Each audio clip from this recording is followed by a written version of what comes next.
इस जश्न आज़ादी पर हमारी टीम ने हमको ऐसा प्यारा तोहफा दिया है कि हम जिंदगी भर इसको नहीं भूल सकते। भाई वेस्ट इंडीज ने 34 साल बाद पाकिस्तान को कोई बायलैटरल सीरीज में हराया है और क्या ही गजब तरीके से यार इन लोगों ने खेला है।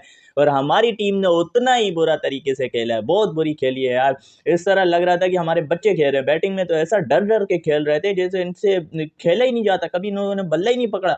और यार बाबर आजम किधर गया यार, वो वाला बाबर आजम यार, वो इतना डर डर के खेल रहा था यार, इतना डिफेंसिव खेल रहा था। हमारी 8 रन पे 3 खिलाड़ी आउट हो गए थे और तीनों किसने पुगाए थे, किस बंदे ने? एक ही बंदा था, वो कौन था? Jayden Seales. बस ये बंदा क्या कमाल का बॉलर है यार, 6 विकेटें ले गया। और इसने शुरुआती 4 मेन बंदे जो हमारे पाकिस्तान टीम के टॉप ऑर्डर के हैं, वो चारों इसने पुगाए हैं। भाई सबसे पहले साइम अयूब, फिर उसके बाद अब्दुल्ला शफीक, और हमारे कैप्टन साहब को तो देखो, कैप्टन साहब बॉल को टच ही नहीं कर रहे, लीव कर रहे हैं। यही नहीं पता कि लीव करने वाली बॉल विकेटों पे जाके टकराएगी बस।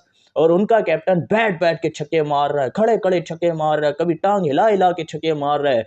उनके बैट्समैन तो कोई टांग उठा के छक्के मार रहे, कोई टांग बिठा के छक्के मार रहा है। और हमारा जो टांग उठाने वाले छक्का मारने वाला है साइम अयूब, उससे तो पूरी सीरीज में स्कोर ही नहीं हुआ। और चढ़ाओ ना इनको सर पे। पता था, हमें तो पता है यार, पाकिस्तानियों का तो यही हिसाब है, एक मैच में परफॉर्म कर दो, उसके बाद पूरे साल दिहाड़ी मारो बस। वो साइम अयूब ने बस एक सीरीज में परफॉर्म किया ना, उसके बाद अब दिहाड़ियां लग रही हैं, इसकी मजे से दिहाड़ियां लग रही हैं। तो यही होता है भाई, हमारी पाकिस्तान क्रिकेट में यही होता है और यही चलता है और चलता रहेगा भाई। यही होता है ना कि 2 दिहाड़ियां मारो बस, उसके बाद खेलते रहो मजे से, जितना मर्जी खेलते रहो। बाबर आजम फेल हुआ, उसके बाद 4 खिलाड़ी तो शुरू के जेडन सील्स ने पुगाए हैं। और जब हसन नवाज साहब आए, हसन नवाज तो देखो स्टंप आउट कैसे हो रहे हैं यार। आगे बढ़ के भाई तू जब गेंद को पहले देख तो सही ना, गेंद किस तरफ आ रही है, फिर शॉट मार। वो आगे बढ़ रहा है मजे से और गेंद इतनी उसने परे कराई और सीधा विकेटों में उसने स्टंप कर दिया। तो हसन नवाज तो चलो एक कह सकते हैं कि यार वो एग्रेसिव मूड में आया था, प्रेशर भी था, तो उस पर इतना गिला नहीं बनता है फिलहाल, तो उस पर इतनी बातें नहीं करनी चाहिए। अच्छा बाकियों को तो देखो ना, बाकी किस तरह खेल रहे हैं। हुसैन तलत साहब, हुसैन तलत से बॉल ही नहीं रोकी गई, सीधा विकेटों में बोल्ड, अगर पहली गेंद पे ही। वाह वाह वाह, हुसैन तलत जो बोल रहे थे ना कि ये इतना प्यारा बैट्समैन है, ये चल जाएगा, वो ये घंटा मेरा 294 का टारगेट दिया और 92 पे ऑल आउट हुई है पाकिस्तान की टीम। 294 रन भी किस तरह बने यार, 186 रन से 42 ओवर में। मैं और मेरा दोस्त बैठे हुए थे, बातें कर रहे थे कि 186 रन से 6 खिलाड़ी आउट हैं, चलो ये अभी 8 ओवर 240 250 इतना हद मार के भी जाएंगे तो जाएंगे, ऐसे ही हो सके। लेकिन जब हमने दोबारा तकरीबन 15-20 मिनट के बाद दोबारा मैच लगाया है ना, तो फिर पता क्या हुआ? फिर वो हुआ जो होना ही नहीं चाहिए था। हमने देखा, हम हैरान, भाई ये क्या हुआ, 47 ओवर में 240, तो अभी 3 ओवर पड़े में। और फिर उन आखिरी 3 ओवर में भी जड़े के बच्चों ने 50-48 रन खा लिए। और खाने वाले नसीम शाह 21 रन का गए। हसन अली साहब जो इतने बड़े बड़े बाल रखता है, वो इतनी खराब डेथ बॉलिंग तो है ही नहीं ना। डेथ बॉलिंग में आखिरी 8 ओवर में 100 से ज्यादा रन खाए हैं भाई।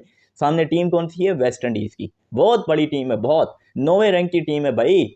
वो इतनी बड़ी टीम नहीं है जिस तरह से आप लोगों ने खाया। और शारा होप, उनका कैप्टन सेंचुरियां बना रहा है और हमारा कैप्टन डर डर के पहली बॉल को लीव कर रहा है। वाह कमाल है, हमारे कैप्टन को बॉल ही नहीं नजर आ रही कि बॉल है किधर, मैं लीव कहां से करूं। लीव करनी चाहिए या मुझे पहला आगे लाना चाहिए। और उनका कैप्टन बैठ बैठ के छक्के मार रहा है, सेंचुरियां बना रहा है। 94 बॉलों पर 120-28 रन उसने बनाए हैं, 120 रन। तो उनका कैप्टन शारा होप, भाई क्या बैटिंग की है उसने यार। उनका भी तो तकरीबन मेरे ख्याल से उनके भी तो गिर गए थे ना, 100 से पहले ही उनके 4 आउट हो गए थे। लेकिन वेस्ट इंडीज ने कम बैक किया। वेस्ट इंडीज के जो मिडल ऑर्डर है उसके साथ उनके कैप्टन खड़ा रहा। हमारा कैप्टन तो क्रीज पे आता है और नाचने लग जाता है, बस उसको बॉल ही नहीं नजर आती। क्या कर सकते हैं अभी। बहरहाल सीरीज हार गई है, वेस्ट इंडीज को मुबारकबाद, वेस्ट इंडीज के फैंस को मुबारकबाद, जिन्होंने इतना अरसा इंतजार किया। 34 साल के बाद पाकिस्तान से सीरीज जीते हैं, कोई बायलैटरल सीरीज, ठीक है। और बड़े खुश हुए यार, ये लोग इमोशनल हो गए थे, रोने पे आ गए थे बस। जाहिर सी बात है यार, इतने अरसे बाद जो ये लोग सीरीज जीते हैं और वनडे में लगातार अब ये कमबैक कर रहे हैं। और वनडे ये लगातार 4 सीरीजें जीत चुके हैं। पहले इंग्लैंड से 2 जीते, फिर बांग्लादेश से और हमारे लगड़बिलों से अब जीते हैं। तो मतलब 4 सीरीजें ये लगातार जीत चुके हैं ओडीआई की। और ये जिस तरह आ रहे हैं ना, तो वर्ल्ड कप में तो इनका क्वालिफाई करना बनता है। और क्वालिफाई अगर कर लिया तो इसी तरह ये लोग खेलते रहे तो हो सकता है ये लोग एक और मरतबा हिस्ट्री रिपीट कर दें अपनी। और क्या रौब था भाई, इन्होंने अपने आप को इम्प्रूव किया है और हम लोगों ने इम्प्रूव नहीं, उल्टा हम लोगों ने अपने आप को बिगाड़ा है।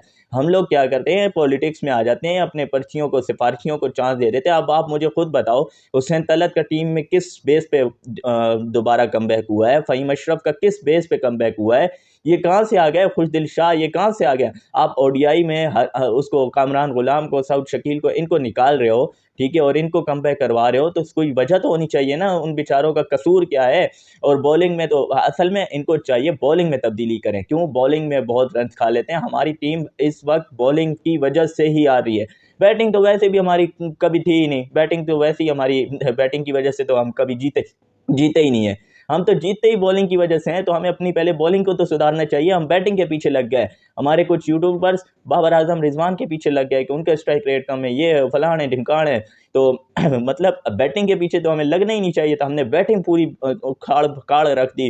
कभी हम मिडल ऑर्डर चेंज कर रहे हैं, कभी हम ओपनर चेंज कर रहे हैं, हमने कभी बॉलिंग चेंज की है। बॉलिंग में तो वही शाहीन जाता है, नसीम आ जाता है, नसीम जाता है, शाहीन आ जाता है, रऊफ जाता है, हसन अली आ जाता है, हसन अली जाता है, रऊफ आ जाता है। बस यही हो रहा है ना बॉलिंग में। कौन है बॉलिंग में? तो कोई, हमने वो जूनियर आया था उसको चांस एक आधर मैच में दिया, वो उसको भी निकाल दिया। अब्बास अफरीदी आया था उसको भी निकाल दिया।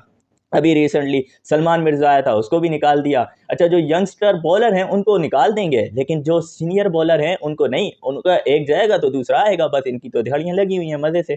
बहरहाल आप दोस्तों की क्या राय है इस बारे में कमेंट बॉक्स में जरूर बताना। वीडियो सही लगी हो तो वीडियो को लाइक करके, चैनल को सब्सक्राइब करके, साथ ही नोटिफिकेशन को ऑन करके बेल आइकन को भी प्रेस करते जाना।